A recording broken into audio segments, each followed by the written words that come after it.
We're here to talk about the case involving our former director of financial services, Ray Brutnell, who was arrested yesterday by members of the Polk County Sheriff's Office Financial Crimes Unit. And I would like to make a couple of just preparatory comments, and they are this, this, number one, it's a very difficult time for our agency on several different levels. It's difficult on several different levels. In addition, there is an active criminal investigation that is still ongoing, and it's not my criminal investigation, it's the Polk County Sheriff's Office criminal investigation. So I have to be, we all have to be mindfully aware of what we say and how we say it, because as we all know, we can complicate matters if we don't be smart about that. And that is one of the reasons why I made sure yesterday that, and I hope you all got a copy of the arrest report that was pretty much laid, most of what occurred, pretty much laid it out in that document that we know thus far. I can tell you that there's a lot of angst, and the reason I'm here today is I subscribe to the leadership model that leaders don't get to just be at the helm or on the bridge when the good news comes. It's more important that they're there when the bad news comes, and this, of course, is not great news. But there are some great things that occurred in it that will become part of the record and part of the learning process, and that is that. And I kind of get a little emotional thinking about it, because I know what those two women went through. We had two women in this organization that worked for the suspect in this case, that adored her, like we all did, and saw enough over about a year's period of time, maybe less, that caused them concern. And when they got to the point that they just could not explain it or figure it out, they did the right, morally courageous thing, and they came to me. And that's how it's supposed to work. I have learned after 38 years in law enforcement, 18 of which has been as a chief of police or a sheriff, that despite how hard I may try, I cannot control the behavior of others. And it's unfair for us to try to do that. I've been trying for 38 years and it doesn't work. I hate to, there are certain things that come to mind, like the human capacity to disappoint never seems to disappoint. So there's a million things that we could talk about. There are victims on a lot of different levels. But the good news for the public, and that's one of the reasons I want to say this, is number one, we found it. Not the external auditors who are paid to find it. We found it. Now, could it have been found sooner? We can argue about that all day long. But the simple fact of the matter is, and this is important, that for a person like me, and even for people in your lives, that there are times when you have to look at somebody that you've known for 30 years and have watched them grow professionally and personally, and who have always been considered, one of the finest people anybody's ever met, and with integrity not even being in question. So you get to a point as a leader of an organization where sometimes you have to, often, all the time, you have to take some people at faith. And, sometimes humans disappoint in that category. Doesn't make it right, it makes it painful, but I'm not going to judge. Listen, I'm just more flawed than anybody in the room, so I'm not going to be making judgments. She's made decisions in her life and the criminal justice system. We found it on Wednesday. Wednesday night, Wednesday afternoon, I contacted Sheriff Judd. I normally, as a matter of course, believe that we normally always investigate our own, and we do. You know why? Because we do a very, very good job of it, and we put our people in jail if they so deserve, and we've proven that. This was a much different case because of the rank of the woman, and because of the history, and just quite frankly the relationships across the board. I mean, you can just kind of think about that. So, you know, we reported it on that Wednesday evening I got, through our mutual aid, I asked Sheriff Judd, a colleague of mine, and a former president of the Florida Sheriff's Association. He assigned immediately his top shelf, some of his top shelf financial crimes people on a mutual aid. They responded the next morning. They were here literally, they were coming that night, but I told them to hold off. That morning, they showed up and they worked straight through 24/7, and they're going to still be working straight through. So even though an arrest came early on, once there was enough probable cause to make an arrest, there was no reason why we shouldn't have. So the decision, of course, was made to make the arrest. That doesn't mean the investigation stops. Sometimes the arrest comes at the end of an investigation, sometimes at the beginning. This, quite frankly, is at the beginning. Where we go from here. We know that this occurred, and we know that we found it. We know that we had it investigated and are having it investigated. We know somebody's already been held accountable. So we got to just make sure that the investigators have the ability to finish their investigation, because they've been tasked to look at everything and everybody. I will say this: there are no indications that there is anybody else involved in this, whatever you want to call it. But of course, we're not naive. But there is no indications that anybody's a target or a suspect at whatsoever in this case. And usually these cases are lone wolf cases historically. You know, I know there's been some angst about, well, Sheriff, it went on for 5 years. But you know, when you think about it, if the top person in your financial organization, okay, somehow acquires larceny on their heart, that's pretty difficult to deal with and to even figure out or to comprehend. You know, and you know, when you have somebody who the morning before you became aware of certain things you would have entrusted your pension and your family savings to, you know, there's an evolutionary process that happens very rapidly, and there's just victims all over the place. And I guess the only thing we've learned is that people are people, and at the end of the day, we do the right thing. We get accused of never doing the right thing, but we always do.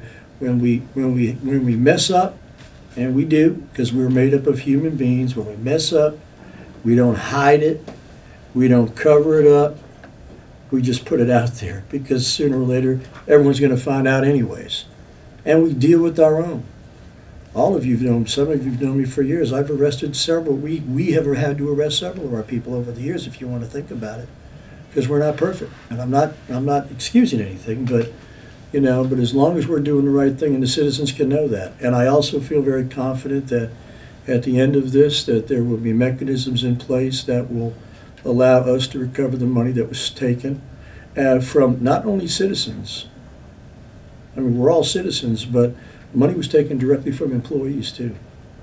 So, I mean, you know, process that for a minute.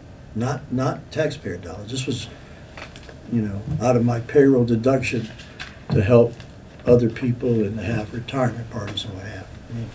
I mean, everybody got, I mean, it's just one of these terrible, terrible stories in life. She is entitled to a trial, and that's why I don't really want to weigh in on. I mean, you've got the documents, you know. I mean, you know what happened. She was very forthcoming in the case, and which is very helpful, and which makes it much easier, quite frankly, to muddle our way through it. But you know, at the end of the day, and it's like I told our people, we've never claimed perfection. I mean, we never have. We're flawed people, and we try to take care of our own when we can, and when we can't, we deal with it. But at the end of the day, we still gonna, you know, not long after this news broke in my life, we had a homicide, and 2 hours later. So, you know, these are things that happen, but they are profoundly disappointing when it's people that we know and love and care about. You've all had that in your lives. You've been profoundly disappointed by people. But anyhow, I don't know if do we do questions, Kevin? If anybody wants to ask some questions, I'd entertain them. What were the abnormalities that those two women saw? They started. Let me see. I can say this. This is all public record. They conveyed to me that there were 3 or 4 vendor accounts that had been suspicious to them for a while. number one, there really wasn't any knowledge of who these people were, and that, and then there was, you know, I will tell you, in my long history, it's amazing when these things happen. They're just not sophisticated, and there was addresses used on vendor checks that were remarkably similar to a family member's address that employees knew because of the relationships, and these anomalies started popping up, and you know, and you come in and, you know, you got the burden of, oh my God, you know, and there were occasions where, well, the sheriff said, we're going to do it this way, and, you know, that was said, and, you know, if you get a director that says that to you, what are you going to do? You know, and of course, we now know it was a lie, and she's admitted to that, but I mean, it was tough. You know, my problem is that, you know, it's like everything else in life. You know, there's young women in this agency that probably have looked up to her and said, I want to be her. You know, I want to start as a dispatcher at 19 years old, and through hard work in a male-dominated environment, through hard work and being professional and being loyal and being honest, she got to the top rung of the organization. I mean, that's damn admirable. And I worry about the girls that might be a little disappointed by the turn of events. Sheriff, what are you doing to make sure it doesn't happen again? Well, you know, here again, we do a lot, and we've done a lot. And again, I'm not minimizing it. Even with somebody, you know, we're going to be sitting down with our external auditors to start with, because and then we're going to be sitting down with some banking folks to start with to get some clarity and figure some things out. I really don't want to. You know, but we need to sit down with those two people because they're major players in this case. I mean, like we are. I mean, they're, you know, they deposited checks, and the other ones were supposed to, you know, their jobs to come in and find these types of things. And I've learned that people, if people have ill intentions or larceny on their heart, it's a 24-hour-a-day job for them, and they're always working the angles, and sometimes they're really hard to get. I mean, I've always prided myself on being able to, I could sniff a thief from 30 feet away. And I'm not suggesting anything here. I'm just saying sometimes these things are not what they seem to be. But what was your original question, Jess? What are you doing to make sure it doesn't happen again? Oh, well, I guess what I'm saying is we're going to, one of the things that we're going to be doing, we've already started doing, is part of this process is going to involve a group of forensic accountants and auditors to come in, obviously, to scrub every inch of the books. Right now, we're just dealing with and we think it's contained. We think it's contained in this particular area, thank God. But we're going to bring them in, and of course, the first thing they're going to do is look for any additional problems, and then they're going to be coming in, and we have a host of. I mean, you know, we work very closely. I mean, we haven't had comments on our audits for the last 3 audits. Not a comment. I mean, that's very unusual. So, you know, but we're gonna be looking at some more different internal controls. I mean, and there's a lot of things, and we have internal controls. But again, if there's some kind of chicanery going on at the levers of those controls, it could be problematic. You know, somebody at the bank has to open the vault in the morning. I mean, somebody's got the keys to everything, right? But the organization is leaning on each other, and they did the right thing. I mean, think about it. They did the right thing. And I know how hard it was for those 2 women to do that. Did they ever confront her? Can you explain a little bit what this fund is used for, and how that money, now that it's gone, how it will affect the sheriff's office moving forward? Where she was taking the money from? Well, I mean, some of it came from the general fund, some of it came from our fund that we had for retirees, that comes directly from the employees. And I got asked that too. What are you going to do with that if you lost that money? But budgets don't work that way. You're going to do something out, but you're going to do without something. But you can't say, I'm going to do without 2 cars. I'm going to do without this. The fact of the matter is, we took a hit, and there was, and again, it was felonious conduct that caused it to happen, and we're going to get it back. I feel very confident we're going to get it back. How are you going to get it back? Well, there's a lot of mechanisms. There were people involved in this process that may or may not have had the responsibility to maybe provide some additional guidance. I mean, auditors come. That's why we hire external auditors. And I don't know, you know, there may be, and quite frankly,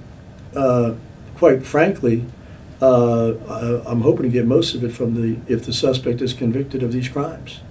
I hope to get most of it back from them. What was she spending the money on? You said in the investigation. I don't know. Other than her father, other than the house payments and the car payments. I'd start speculating, and I really don't want to do that. I think it was just a combination of trying to be all things to all people with a very healthy, high lifestyle. I mean, but the lifestyle was really commensurate with what they made on an annual basis. And there wasn't anything there to say, oh my God, they're driving a Lamborghini, or these things didn't happen. And had they had happened, we might have. But did that answer your question, Jessica, about what we're going to do? Oh, I'm sorry. Was your question? Yeah, I have another one if you. I think we answered that one fine. Go ahead. How much interaction did you personally have with her, and how is this? I know it's tough for you. I know it's tough for the agency. You would think her office is not located, literally 15 feet from me. Maybe once a week. I didn't have that much, quite frankly, with Ray. I'm more of I'm inclined. I came up on the operational side of things. Not that we don't pay attention, but they got a great division, and she was a great division director. And then something got in the way. Sheriff, why Polk County and not the sheriff's office closer, or maybe FDLE? Well, here's the problem. There's just conflicts all the way around. Her spouse is a member of that organization, which would have been immediately problematic. And surrounding counties, I knew they all knew both of the people, the family. These people are part of our community, and they're wonderful people. There's families involved here, so people knew these folks. And what was your question again? I'm sorry. How did the auditors miss this? I haven't chatted with them yet, and I don't want to presuppose anything. And I'm sure that might be. And there again, I shouldn't even be talking about that probably, because I'm sure that's going to be part of the criminal stuff. There's not a problem there, but. Look there's going to be plenty of time for all of us to figure out how to become better because of this. And I will tell you this, we try to stay in a constant state of improvement. And sometimes the lessons we learn are brutally learned. They're not always easy. In fact, the good ones are very difficult that we have found. The ones that we got the most out of were the ones that were the most difficult. But as long as we, at the end of this process as an organization, talk about what happened, how could it have happened, why did it happen, and there's some questions we'll never know the answer to, and then from that we talk about the teachable moments, the lessons learned, the things we never thought about before, and how we've become better. That's what we're going to do. All your companies do the same thing. If you can improve through malfeasance or misfeasance, by God, you do it. Right? Sheriff, when you found out the news and when she admitted, did you all speak to each other, and what was that like? Was there any interaction? I will share with you that when I was briefed Wednesday afternoon, I felt within a very short time from that briefing that there was a very good chance there had been a fraud perpetrated, just because of the information. And maybe I have been at it this too long. And then that night, as things were progressing, she did call me. And which was, one would think coincidental, that the same day that her two employees reported it was the same night she called me, but there's actually a very good reason why we think it occurred that way, and that she did not know those two employees were going to be approaching me. There was another reason that compelled her to, and I think that's in the public record, and you can see it for yourself. But what is it? Huh? What is it? What was the reason? Well, she had been the victim of a home burglary a few days before, and our guys went out and really busted their can and were able to make a good arrest in the case. And that morning I was talking with her because I found out she had an alarm system and wasn't using it. And I kind of scolded her because it worked, but she didn't know how to work it with the book. And I think both of those interactions that she had that day, I think, might have You almost have to listen to it or watch it to get it.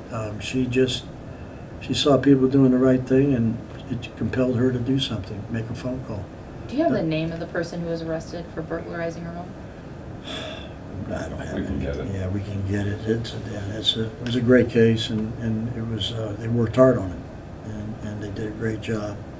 But, you know, like I said, we're going to do better for it, and I'm present and accounted for, you know, and hey, listen, at the end of the day, you know, one of you said, well, if one of you were to say, well, Sheriff, who's responsible, who's at fault? I mean, I am. I mean, I'm the person in charge, you know, and I've learned, you know, that, you know, through my years in the military, through my years as a cop, that you don't get to shirk responsibility. As long as we learn from it, and as long as we become better for it, and as long as justice prevails, I don't think we can ask for much than that. I can't predict the behavior of others. I think sometimes, most times I can get close, but we all get surprised. Sheriff, has she said anything to you since this all came down? Have No. you said anything to her? No. I stopped my communication that night, early that morning. I mean, you just draw a line where you just, you know, because if you're not careful, you'll start wearing that friend hat or that care for the person hat and not the investigator hat. So you got to be very careful of that, especially in a case like this. Were you friends? No, not. I know social friends. Never socialized, but I know her and her husband. I know their families. I have great admiration and love for both of them and both of their families. And they're they're wonderful people. I mean, and then you see these things, and you know, I know people are going to try to want to judge harshly and everything, and if they do and it makes them feel better, so be it. But I'm not one that's going to do it, because I've dealt my whole career in people's flaws and foibles, and many times there was redemption involved, and I don't think we should ever forget that. Sheriff, how can you be so sure that her husband Mark had no knowledge of this? I mean, if your wife, You know, I've heard here. You know, let me speak to that, because I think it's important. I've heard that from people, and here's what I tell people: until there's reasonable suspicion or reasonable belief, when we say things like, and I've heard this said, you're not the first guy that has said this, well, how could he have known? All you're talking about is an intuitive gut instinct that you might have on the issue. And sadly, it's a huge issue, because we would be questioning the honor of an individual. And there is no indications. I will tell you, I'm not going to speak about that case, but I've been married to my wife. I've been with my wife for 35 years, and quite frankly, I don't really know what my wife does financially. I mean, maybe I should, and I don't. I mean, you know, and I don't think Mark did.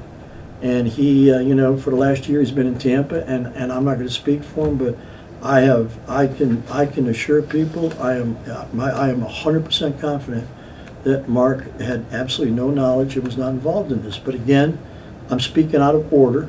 I'm sorry. I really need to probably wind this down, because I'll start speaking out of order, because we're not trying to hide anything, but that's a question that should have went to the investigators. I'm just telling you, my opinion is, you asked me my opinion, and I gave it to you. I don't know what the investigators are going to do, and I don't know where their roads are leading to them.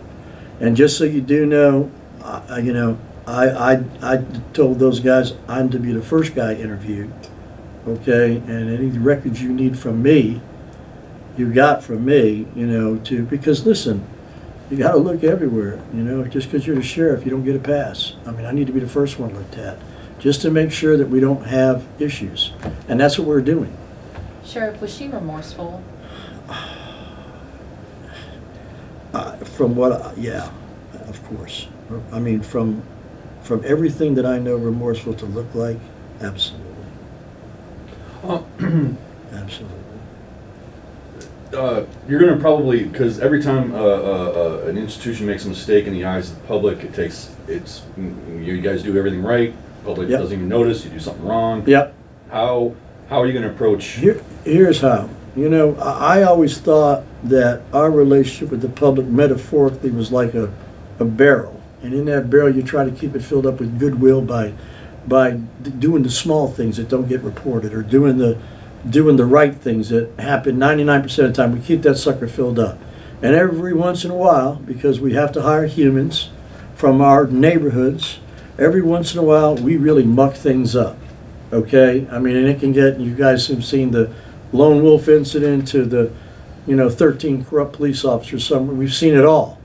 Okay, and all you can try to do is what was your original question again? Try to get the public's trust. What we do, the good thing for us is that when we have to take away from that goodwill, we are blessed because every day we get to replenish it, because that's the business we're in. We help people. We don't just arrest, we help people. We provide people services, most of which goes unreported.